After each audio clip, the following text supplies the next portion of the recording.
Hello, Beria. How are you guys? Hello, my name is Angel. I'm from Team Signing's Mobile Notary Services. Thank you for having me today, Nagaraj. Thanks for joining today, Yes. Angelina. Today, we are going to discuss about the notary. Notary plays an important role in a real estate. A lot of people who has bought the transactions, they know how the notary plays in. But the people who are going to buy or sell need to understand why the notary is very important in a real estate. First and foremost question is like why notary is needed in a real estate, If Angelina? you think about it, we are the last line of defense when it comes to making sure the signer is who they say they are, right? Nagaraj could be meeting with buyers and sellers, and at the very end of the transaction, we need to make sure that the person he's been meeting with is a person in the document. So we need to see the ID, either a driver license from United States or Canada, or it can be a foreign passport. There are a couple other things that we can use, but mainly we see a United States driver license, right? From any state from the United States, or a foreign passport from any country. So you do the ID verification before starting the signing, right?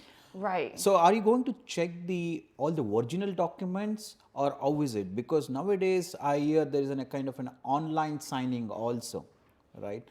So what are the additional documents? Do you just verify the California documents or state documents? What else do you verify? Yeah, so what we do, we take an extra step. We don't wait until we actually get to the signing to look at the ID. What we do is we call your client and we go through all the numbers are on the note, the deed of trust. We want to make sure all the numbers are correct in the documents. And then on the deed of trust, which is the document that secures the lender's interest in the property, meaning the deed of trust is a document that says you are the new owner of the home, and that will become public record. So that is a very important document for the lender. And on that document, it also says that the lender is the lien holder. They're the one who's holding the note. Yeah. They are the essentially the owners of the property as well as his clients. But until the loan is paid off, lender still owns the property, right? Yeah, yeah. Yep. So how long typically it takes for doing a notary? Yeah, it's very quick. Even when we're taking our time, even with me explaining, it can take about 40 minutes. The most I've ever seen it take is about maybe an hour at the very most. But normally I would space about 35, 40 minutes or an hour to be on the safe side. During a signing, right? Like a lot of clients or buyers or sellers have a questions. Some of the documents might not be, for example, the closing statement might be wrong or something, right? So in that case, is what you do? Like, is like basically you try to help them out, or like they need to get in touch with the lender or the realtor for any questions they have. Yeah, so for the closing statement, the estimated settlement statement, which is the document you'll be signing with me for the very first document, right, that we go through. That document can easily be edited because you're signing just the estimated settlement statement. You won't actually sign the final settlement statement until we get much closer to the closing date. So if you find any errors on your estimated settlement statement, realize it's an estimate and you can always mark up that document. And when escrow gets all the documents back, they'll just call Nagaraj to say, oh, okay, so the home insurance was paid off, easy. We just need a receipt, we'll take it off and we'll update it so the final is perfect. And one more important thing I hear about is like what all documents will be signed during a notary, right? Like typically you go to the buyer's place or a seller's place, right? Or they can come to an escrow company or also, or you can meet at some random place also, right? But what all documents you sign during the real estate transaction?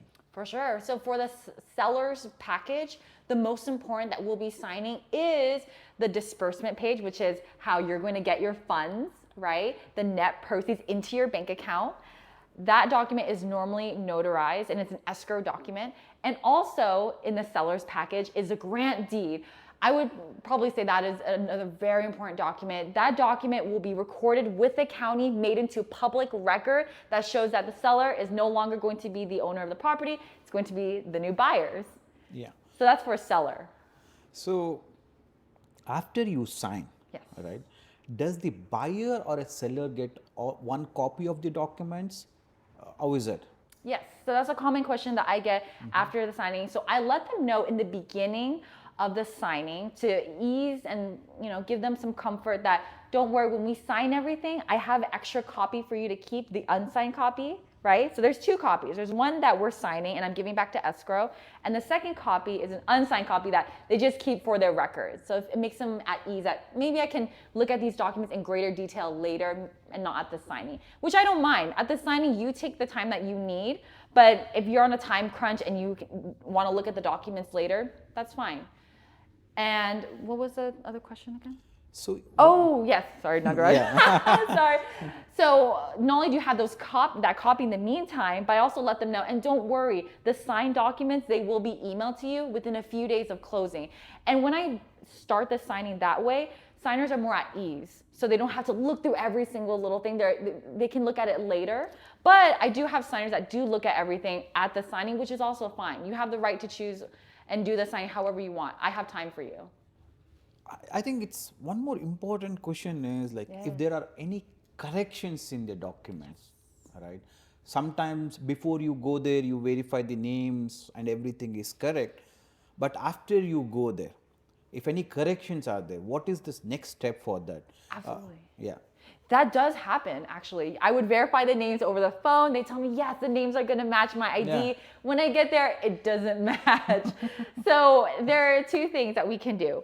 One, I would call the escrow company to see if we can get new docs, because if we don't have it corrected right then and there, in the future, your client is going to have issues with another notary in the future. When they refinance, the notary is going to say the same thing. Let's get it done right the first time. So I call escrow. They send me new documents with the correct name. Hopefully it's quick. Sometimes it can take a couple days to get the documents redrawn or redone. You might hear the word redrawn. It just means the lender has to redo the documents. So another thing that we could do, another method that I've used before if the names don't match, it's using this method called credible witnesses, where the notary asks the signer, okay, signer, you don't have any ID to support that name. What you can do is grab two neighbors or two friends to come over to show me their ID. Those two friends will bring their ID and show me. And I have to ask those two credible witnesses, the two friends, do you believe that it would be difficult for this person to have ID that would support the name in the documents? Also, do you have any financial interest in this document? If it's all no, and it sounds like this person really can't find any ID that matches the name, and also those friends have no interest in the transaction, then we can proceed with the transaction. We can proceed with the notarization. So that's two ways. Yeah, calling great. escrow and then also credible witnesses. Great to know about that. Yes. So a lot of people doesn't know, like after you get the documents notarized, what happens next, right? I think if you can let the viewers know what happens next after you sign, get the document signed, that would be beneficial also. Yeah, absolutely. Yeah. I also get that question often Yeah. too. What do you so. do? You come What's notarized. next? What do you do next? Yeah, Right? what are you doing now? Right, exactly. Especially the more anxious borrowers, they want to know every single step, which I agree. I'm one of those anxious borrowers. Once the signing is done, they're done signing my journal, I tell them, okay, these are the next steps. I'm going to take these documents over to escrow so they can start processing. Some of these documents are going to be sent to the county. A lot of these documents will be sent to the lender. Some of these documents are going to be processed by the escrow company. A lot of different things are happening. Different documents are being sent to different parties. And then I let Nagaraj know about the plan, and then Nagaraj will contact you to let you know when you're going to get the keys for buyers, and then sellers. Oh, and I believe for buyers, you have a final walkthrough, Yes. right? And then once the documents are recorded by the county, you're going to get a call from escrow saying you're on record. I think before that, let me brief you a few more steps so it's easy for the viewers to understand. So once you give the documents, so basically the documents might be sent to the escrow company, as you said, to the lender, right? Once the lender receives the documents, they say you need to be wiring the remaining funds, right? The buyer will be sending out the remaining funds. Once the buyer sends the remaining funds, then the lender sends their funds part, right? Once the escrow receives completely the funds, now they are ready to tell the county for record, right? After the county to record is released, then county will take in a few hours to confirm all the recording is confirmed. Once the recording is confirmed, the escrow company will let know the agents recording is completed and the buyers are ready to get their keys. There you go. It's a simple steps, but it's a long which is need to be understood, right? And one more very interestingly recently what I'm noticing is like there's a lot of land scams happening in the US. I was recently noticing like more than 350 million scams have occurred in the US right now, right? How does the notary plays a role here? Like, can notary can play any role to avoid this kind of a scams? By as you said, the reason I was asking you initially also, right? All the documents will be verified from you. What else can be done from the notary part? Right. So I have a story that happened where I met with the signer, right? And we noticed that the grantee said that the signer was a woman when in fact the signer was a man. So sometimes that can happen where escrow makes a mistake, but we still have to let escrow know. And so when escrow got the document back, it was a red flag to them that the title, the vesting says that this person is a woman. So escrow had to find out why is it currently saying that it's a woman. So they did more research and they found out that the signer wasn't actually the real signer. And so you have to look into the vesting, like who owns the property, and then investigate why is that the signer is selling as a man, but then on title it says it's a woman. So what are the red flags you look for basically? The name is a red flag? Yes. Because as a notary, you don't verify for the SSN, right? Right, we don't. I think you verify for the name. What any other red flags do you look out during a signing?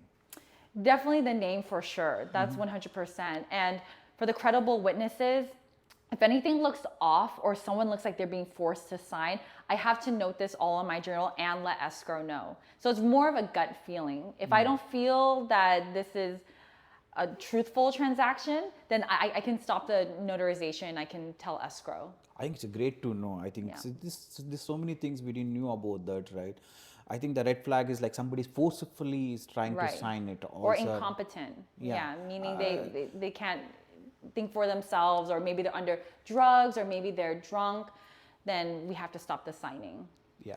Thank you, Angelina. Thanks for joining in today. We wanted to keep it something quick so that it's beneficial for the viewers, because notary is one of the important last step mile what you mentioned. For sure. Good to know that and share your information on that. And I think one more last question before you let go.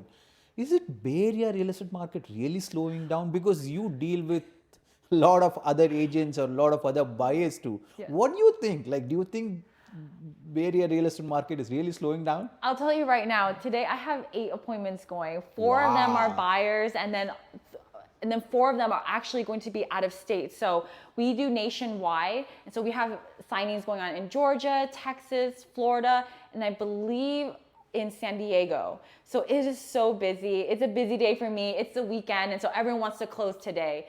So to answer your question, it is crazy. It has not slowed down for sure. Thank you so much. Thank you so much, viewers, for joining in today. Have a great weekend. Thank you so much. Bye. Bye.